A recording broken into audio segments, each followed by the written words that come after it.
সকালবেলা ঘুম থেকে উঠে নাস্তা করে নিলাম। শীতের সকাল সকাল একদমই নিজেকে নাস্তা বানাতে হয় নাই। তো বেড়াতে আসলে একটা সুবিধা যে বানানো নাস্তা কিন্তু সকালবেলা খাওয়া যায়। তারপর নাস্তা করে রেডি হয়ে আমরা চলে এসেছিলাম চিড়িয়াখানাতে, কারণ বাচ্চাদেরকে চিড়িয়াখানা ঘুরিয়ে আজকে দেখানোর কথা ছিল। তো এখানে এসে তো একদমই অবস্থা খারাপ। গেটের সামনে যে পরিমাণে ভিড় ছিল, বাইরে ভাই ভিড়টা ঠেলে তারপর ভেতরে ঢুকলাম। আজকে মনে হচ্ছিল যে সারা ঢাকা শহরের মানুষ মনে হয় চিড়িয়াখানায় চলে এসেছে। আর এখানে প্রচণ্ড পরিমাণের ভিড় ছিল, সেই ভিড়ের মধ্যে আমরা কিন্তু ঢুকে পড়েছিলাম। তো কিছুক্ষণ ঢোকার পর এখানে এই যে কিছু হরিণ রাখা ছিল, এই খাঁচার মধ্য দিয়ে কিন্তু দেখা যাচ্ছিল। এখানে সবাই উঁকি মেরে দেখতেছিল। তো আমি একটু ভিডিও করে নিলাম আপনাদের সঙ্গে শেয়ার করার জন্য। একসাথে অনেকগুলো হরিণ ঝাঁক বেঁধে এখানে ওদেরকে খাবার দেওয়া হয়েছিল, সেগুলোই আর কি খাচ্ছিল। এখানে অনেক সবজি কেটে দেওয়া হয়েছিল, তার সঙ্গে ছিল লতাপাতা, অনেক ধরনের ঘাস, যেগুলো আর কি হরিণেরা খায়। তো ওরা খাচ্ছিল আর মানুষরা ডাকাডাকি করতেছিল বলে ওরা এদিক ওদিক তাকিয়ে কিছুটা তো আবার চলেও যাচ্ছিল। আর হরিণ রাখার এই মাটিটা নাকি লাল রঙের, সেটাই দেখতে আসলাম। এই তো হরিণের এখান থেকে খাবার খাওয়া দেখে আমরা সামনের দিকে আবার হাঁটাহাঁটি শুরু করলাম। যত দূরেই যাচ্ছিলাম ততই দেখছিলাম মানুষের ভিড়। এত মানুষ যে কোথা থেকে এসেছে তো আল্লাহ জানে। রাস্তার সবটা পাশেই ছিল মানুষের ভিড়, মানুষ আর মানুষ।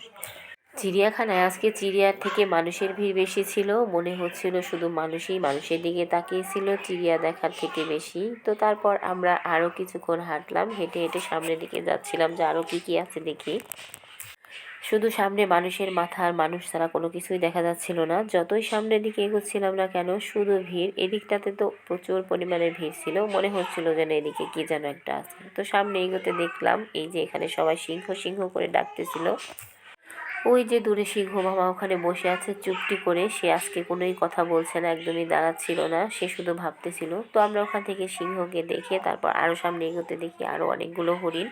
তারপর দেখলাম এখানে কুমির শুয়ে আছে। এই কুমিরটা কিন্তু একদমই জীবিত, মানে জ্যান্ত কুমির শুয়ে আছে। তো আমার কুটুবুড়িটা বারবার আমাকে বলতেছিল, মা দেখো এইদিকে কুমির শুয়ে আছে। তারপর ওদেরকে একটু ছবি তুলে নিলাম। চিড়িয়াখানার ভিতরে খাবারের কোনো ব্যবস্থা নেই, এখানে কোনো খাবারই পাওয়া যায় না। সেজন্য আমার কুটুম্বটা বাহির থেকে সে কিছু খাবার নিয়ে এসেছিলো, সেগুলো নিয়ে দাঁড়িয়েছিল। তারপর আমরা একটু নদী দেখতে পেলাম। আবার কিছুক্ষণ হাঁটার পর এদিকে শুধু মাংকি দেখা যাচ্ছিল, মাংকিদের ঘর। আর এই যে অবশেষে দেখতে পেলাম সব থেকে বেশি সুন্দর যে জিনিসগুলো, সেগুলো ময়ূর। এই ময়ূরগুলো দেখতে এত সুন্দর ছিল।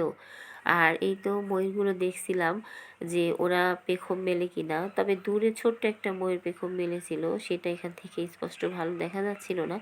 তারপর আর একটু এগুতে দেখলাম এখানে জলহস্তিগুলো উপরে উঠে এসেছে আর খাবার খাইতেছিল।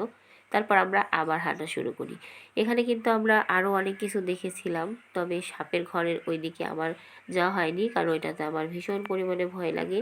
আর এই যে গাধাকে মানুষ গাধা কেন বলে দেখেন, প্রত্যেকটা প্রাণী যেখানে মানুষের আশপাশে আসছে না, গাধাগুলো এখানে এসে দাঁড়িয়ে আছে। আমরা বড়রা হাঁটতে হাঁটতে আমাদের পা ব্যথা হয়ে গেলেও এই যে ছোট ছোট যে বাবুগুলো, ওদের যে এত এনার্জি কোথা থেকে আসে। তারপর দূরে আমার কুটুবুড়িটা বলতেছিল, মামুনি ওই দেখো একটা জেব্রা দেখা যাচ্ছে। তো জেব্রাও এখানে খাবার খাচ্ছিল। তো আমরা দূর থেকে একটু ভিডিও করেছিলাম, কারণ কাছে প্রচুর পরিমাণে মানুষের ভিড় ছিল, ওর মাঝে আর ভিডিও করা যায় না। তো এই যে মানুষের ভিড় ঠেলে ঠুলে তারপর আমরা যতটুকু সম্ভব ততটুকুই ঘোরাঘুরি করলাম। তো চিড়িয়াখানাতে ঘুরতে এসে এখানে কিন্তু আমাদের কিছু চাইনিজ মানুষের সঙ্গেও দেখা হয়ে গিয়েছিল। তখন আর ভিডিও করা একদম হয়নি, মানে ভিডিও করতে আর এনার্জি ছিল না। তারপর আমরা এখানে বসে পড়েছি, অনেক পরিমাণে হাঁটা হয়েছে একটু জিরানোর জন্য। অবশেষে আমরা বের হয়ে গেলাম। তো সবাই ভালো থাকবেন, আল্লাহ হাফেজ।